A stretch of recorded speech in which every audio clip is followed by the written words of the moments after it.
ہنر کی دولت۔ کسی جزیرے میں ایک امیر رہتا تھا جسے شکار کا بہت شوق تھا، مگر شکار کو جاتے ہوئے ایک جگہ کسی غریب ٹوکریاں بننے والے کی زمین پڑتی تھی۔ اس زمین میں نرسل اگے ہوئے تھے۔ اس کھیت کی ناہمواری اور نرسلوں میں سے گزرنے کی تکلیف امیر کو بہت ناگوار معلوم ہوتی تھی۔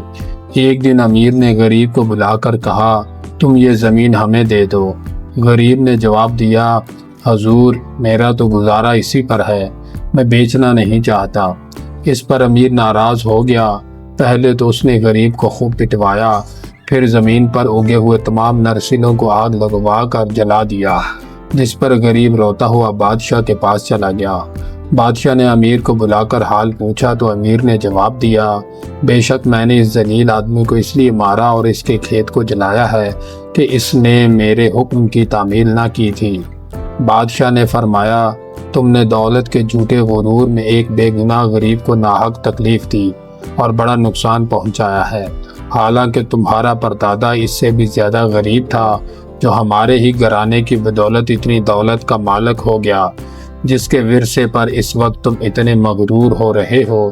میرے نزدیک یہ غریب تم سے اس لیے بہتر ہے کہ اپنی محنت سے روزی کماتا ہے۔ اب بادشاہ نے حکم دیا کہ امیر اور ٹوکریاں بننے والے کو بالکل ننگا کر کے ایک غیر آباد جزیرے میں چھوڑ دیا جائے۔ اس حکم کی تعمیل میں دونوں کو ایک ہفتے کے لیے ایک ایسے جزیرے میں اتار دیا گیا جہاں صرف جنگلی آدمی رہتے تھے۔ جنگلیوں نے انہیں دیکھ کر پہلے تو مارنا چاہا، مگر ٹوکریاں بننے والے نے انہیں اشاروں کے ذریعے سے منت سماجہ کر کے سمجھایا کہ ہم تمہاری خدمت کریں گے۔ ساتھ ہی وہاں سے نرسل لے کر ایک ٹوپی بنی اور ایک جنگلی کے سر پر پہنا دی۔ جنگلی اس تاج سے اس قدر خوش ہوئے کہ اس کے پاس ٹوپیاں بنوانے کے لیے ہر وقت ان کی بھیڑ رہنے لگی، مگر ننگے امیر کی سخت شامت آئی کہ ٹوپیاں نہ بنا سکنے کی وجہ سے انہوں نے اسے مار مار کر بے ہوش کر دیا۔ آخر امیر نے جان سے تنگ آ کر ٹوپیاں بننے والے سے کہا، اگر تم مجھے ان وحشیوں سے چھڑا دو تو میں گھر پہنچتے ہی آدھی جائیداد تمہاری نظر کر دوں گا۔ یہ سن کر غریب ٹوکری والے نے جنگلیوں کو اشارے سے سمجھایا کہ یہ میرا مددگار ہے، اسے کچھ نہ کہو، جس پر جنگلیوں نے امیر کو پھر نہ چھیڑا بلکہ ٹوکری والے کے ساتھ اسے بھی کھانا دینے لگے۔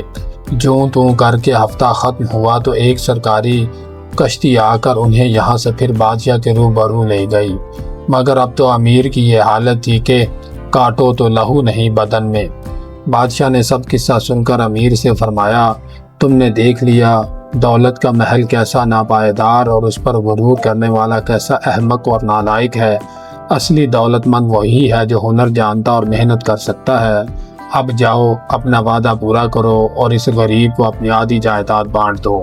امیر نے گھر پہنچ کر اقرار کے مطابق آدھی جائیداد غریب کے حوالے کر دی اور اس طرح غریب نے اپنے صبر کا پھل پا لیا۔